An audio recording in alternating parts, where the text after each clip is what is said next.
Hi everyone. Thanks so much for joining. I wanted to reach out today and talk about something that really kind of bothered me over the weekend.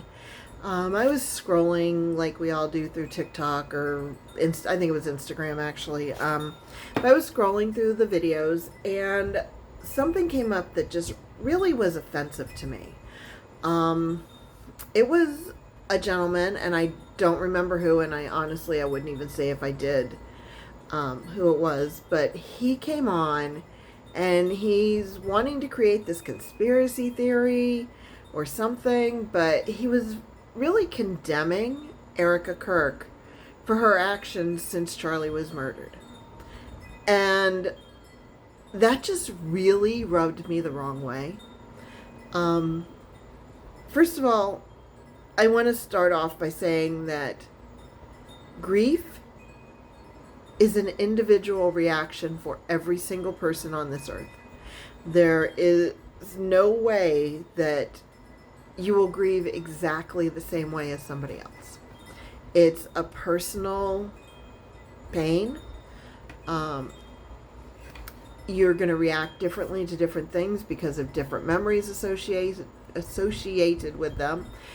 And it's never going to look the same for everybody. There is no time limit on grief. Some people will grieve a week. Some people may need to grieve for years. And that's okay. Because, like I said, there is no time limit. There is no guidebook or rule book on grief. You have to do what in your heart feels right. I have watched Erica's address to the nation. I watched her on Charlie Kirk's show. I watched her at the memorial, and all I saw was a woman who had seen her husband murdered in cold blood in front of her and her children and their families, who was showing nothing but this incredible faith and amazing strength. I mean, honestly, I don't think I could have done what she's done. I really don't. Except for she has such a belief that she will see Charlie again. She believed in her husband so much that her goal and her way of coping and her way of healing is to make sure that everything that he had ever dreamt of comes true. And what a tribute that is.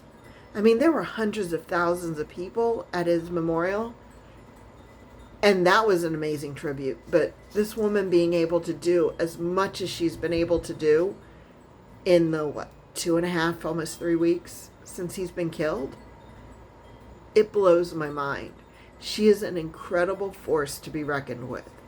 And nobody has any right to condemn her for anything that she does because they have not walked in her shoes. They don't have to look at the kids and realize that they are not going to grow up knowing their father as a three-dimensional being. They will very luckily be able to know their father through all the recordings that he did. And they will know they were loved because of the videos he left. And that's amazing. That is so amazing for them. But, some of y'all know, and some of you don't, that in about period of about 55 days last year, I lost my entire family. And it was hard. It's been almost a year. It'll be a year from the last one on the 9th of October.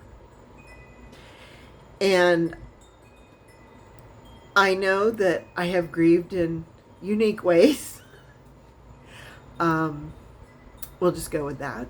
And that other people have grieved completely differently that were affected. And that's okay. And one of the things that I did, because I was raised to always ask why. So when you ask why, you search for answers. And one of the ways that I have been searching for answers and other things is that I took a course on grieving and ended up getting certified as a grief counselor, because To me, that is using that grief for a positive, because now I can help others. And honestly, my entire life, all I've ever wanted to do is help people. So here's another way for me to do it. It's a great thing. And I'm very thankful for that. But, you learn things. And I know that Charlie's parents are probably both grieving differently, even though they both raised him. His mother lost a part of herself because he came from her. And that is a different ache and different pain than I think anybody else can feel. Because we're not supposed to see our children die. We're supposed to see our parents die as children. Well, not as children, but as an offspring of our parents. We expect to see our parents pass. We expect to see grandparents pass. Parents never expect to see their children pass. So everyone is going to grieve differently. And instead of looking at her and going, oh, she's the new CEO of Turning Point USA. Well, yes, she did, because she wants to carry on her husband's legacy, not because of what's in it for her. I truly believe that it's not because of what's in it for her. And for those of you who don't know, Turning Point USA is a nonprofit, and there are certain regulations for nonprofits, and they have to have a board of directors. That board of directors has to have a majority of people who are not related or business partners on that board to keep that nonprofit non-biased and essentially fair. Unanimously, this board of directors came together and they voted to have her take over Charlie's role. She didn't go in there and say, hey guys, I'd like to do this now. They elected her.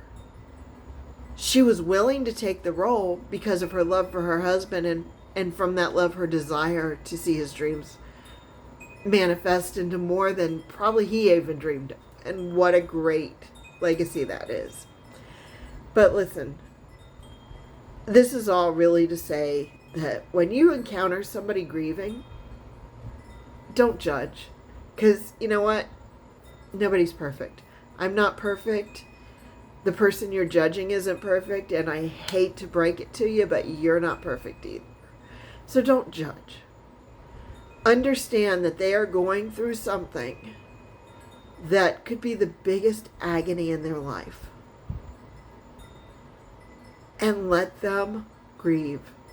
Don't say, gosh, it's been a year. Shouldn't you be over it by now? No.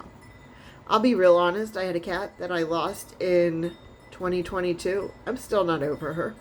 She was my baby, though. I found her when she was 3 days old and, bottle fed. I mean, she really was like my baby. I had to take her to work with me because I had to essentially change her diapers, and feed her every 4 hours and all that. So, I mean, grief is an individual thing, and it's not something that should be judged, nor should the way that you choose to cope with your grief, within reason. I mean, you're not going out and driving your car over people or blowing up buildings or anything.